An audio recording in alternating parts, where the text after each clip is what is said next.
இன்னைக்கு வந்து சப்பாத்தியும் காலிஃப்ளவர் கிழங்கு மசாலும் எப்படி செய்யறதுன்னு பார்க்கலாம். பாருங்க, குக்கர் வச்சிருக்கேன். குக்கர் காஞ்சேன்னு நம்ம கடுகெண்ணெய் ஊற்ற போகிறோம். இதில் ஒரு 4 ஸ்பூன் அளவுக்கு ஊற்றிக்கலாம். கடுகெண்ணெய்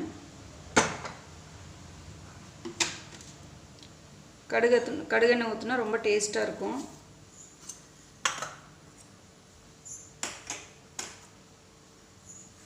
இப்போ எண்ணெய் காஞ்சதுக்கப்புறம் சீரகம், பெரிய வெங்காயம் கட் பண்ணி வச்சுருக்கிறேன், இஞ்சி பூண்டு பேஸ்ட்டு 1 ஸ்பூன் அளவுக்கு. இப்போ எண்ணெய் மட்டும் நல்லா காயணும். இங்கே பாருங்கள், எண்ணெய் காஞ்சிருச்சு. ஒரு 1/2 ஸ்பூன் அளவு சீரகம் போடுறேன். ஒரு பெரிய வெங்காயம் கட் பண்ணி வச்சுருக்கிறேன். சீரகம் பொரிஞ்சோன்னே இந்த பெரிய வெங்காயம் போடுறோம்.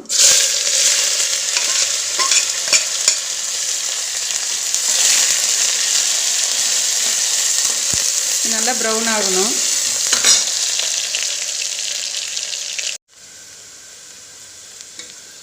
பாருங்கள், வெங்காயம் ஓரளவுக்கு வெந்துருச்சு.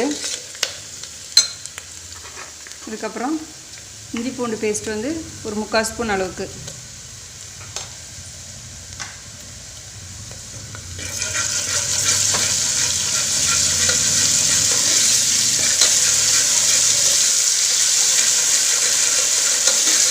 இஞ்சி பூண்டு பேஸ்ட்டில் பட்டை கிராம்பு கொஞ்சம் அரைச்சி வச்சுருக்கிறேன், அதனால் உங்களுக்கு அந்த கலர் இருக்குது.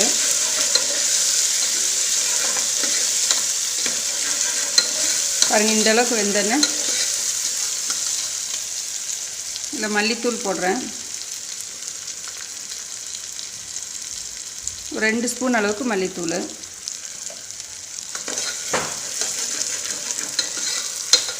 இது எண்ணெயில் நல்லா இதானால் தான் நல்லாயிருக்கும் நம்மளுக்கு. ஒரு 1/4 ஸ்பூன் மஞ்சள்தூள் போடுறேன்.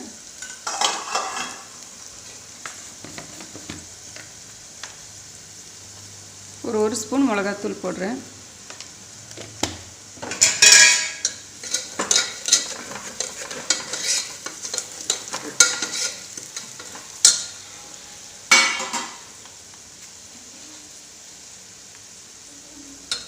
இப்போ உப்பு போடுறேங்க. 1 ஸ்பூன் அளவுக்கு உப்பு போடுறேன் நான்.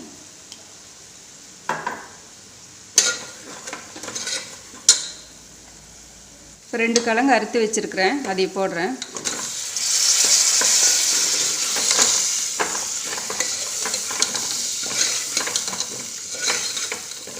சப்பாத்திக்கு ரொம்ப டேஸ்ட்டாக இருக்கும். இது வந்து நார்த் இந்தியன் ஸ்டைலில் இது காலிஃப்ளவர் கிழங்கு. கொஞ்சம் கிழங்கு வணங்கினோன்னே நம்ம காலிஃப்ளவர் போட்டுக்கலாம். ஸ்பூன் அளவு கரம் மசாலா போடுறேங்க நான், சின்ன ஸ்பூன் அளவு.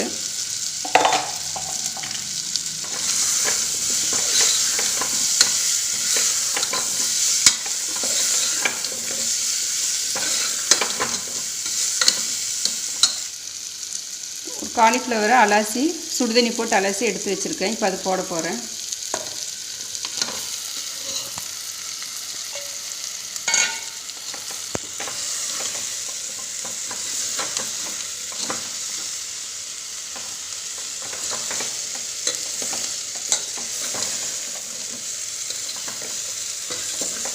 ஒரு 1/2 கிளாஸ் தண்ணி ஊற்றி நம்ம ஒரே ஒரு விசில் விட்டால் போதும், ஏன்னா ரொம்ப வெந்துடும்.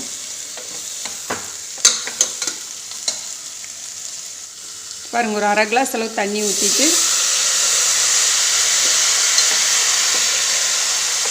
நம்ம கலக்கி மூடி வச்சிடலாம். ஒரே ஒரு விசில் வரும்போது நம்ம இறக்கி வச்சிடலாம்.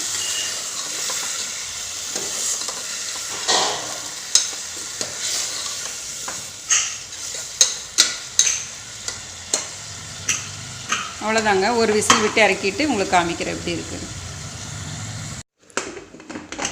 ஒரு விசில் விட்டு இறக்கிடலாம் நம்ம இதையை. அதுக்குள்ளே நான் சப்பாத்தி மாவு எப்படி பண்ணிடுறதுன்னு உங்களுக்கு காமிக்கிறேன். பாருங்கள், 2 கப் அளவு மாவு எடுத்துருக்குறேன். கொஞ்சோண்டு உப்பு போட்டுக்கலாம் இதுக்கு.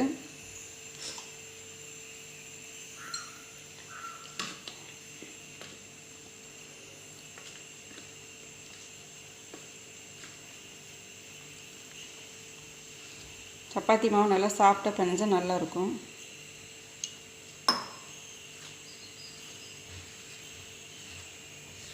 ரொம்ப கெட்டி இல்லாமல் ரொம்ப தண்ணியாட்டம் இல்லாமல் பண்ணிடணும்.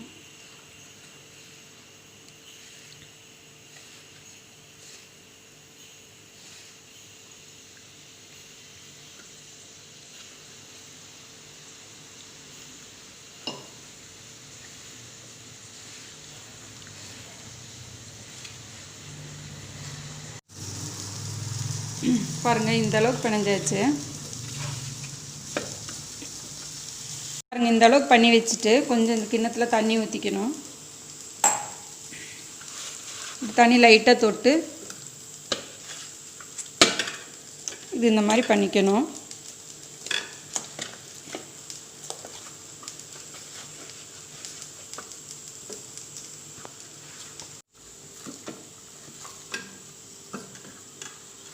பாருங்கள் இப்படி தண்ணி தொட்டு தொட்டு இல்லை எண்ணெயெல்லாம் ஒன்றும் யூஸ் பண்ண வேண்டாம், வெறும் தண்ணி தொட்டு இப்படி பண்ணிக்கலாம்.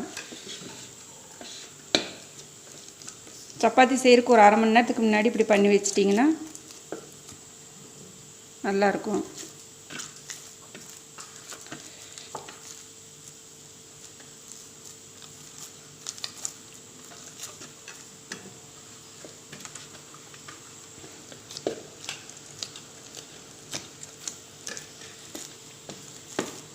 நம்ம குழம்பு தாளித்து விட்டுட்டு இப்படி பிணைஞ்சி வச்சுட்டா சப்பாத்தி சுடுற கரெக்டாக இருக்கும்.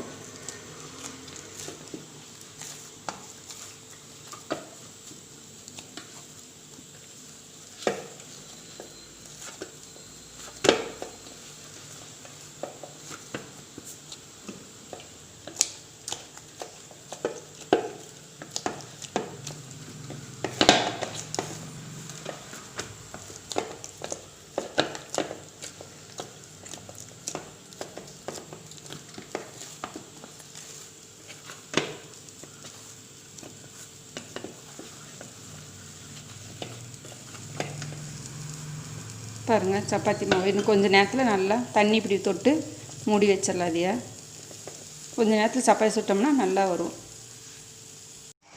இங்கே பாருங்கள் மாவு நல்லா சாஃப்ட் ஆயிடுச்சு.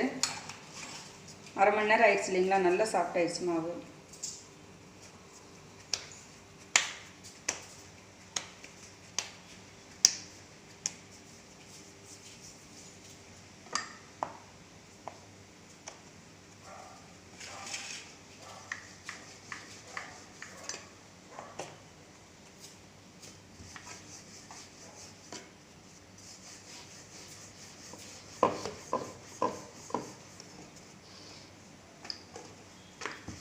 இங்கே கல் சூடாகிறதுக்கு வச்சுருக்கு.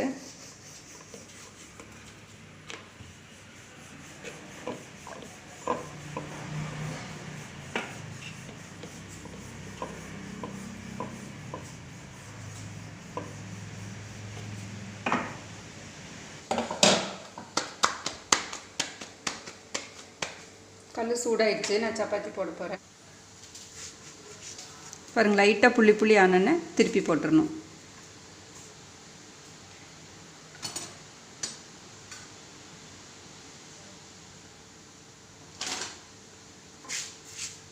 பாருங்கள் இந்த பக்கம் லைட்டாக புள்ளி புள்ளி ஆயிடுச்சிங்க பாருங்கள். இப்போ நம்ம தீயில சுட்டுக்கலாம். பாருங்கள் இந்த அளவுக்கு இப்படி ஆகணும். இந்த அளவுக்கு புள்ளி புள்ளி ஆனோன்னு இது பண்ணிக்கலாம்.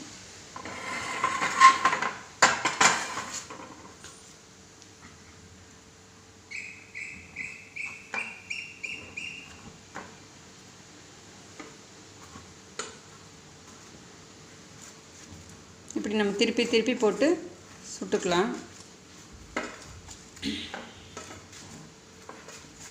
இப்படி சுற்றியெல்லாம் வேகிற மாதிரி நல்லா இப்படி பண்ணணும்.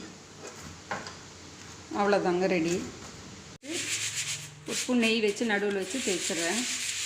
இப்படி நல்லாயிருக்கும் பாருங்கள் நெய்.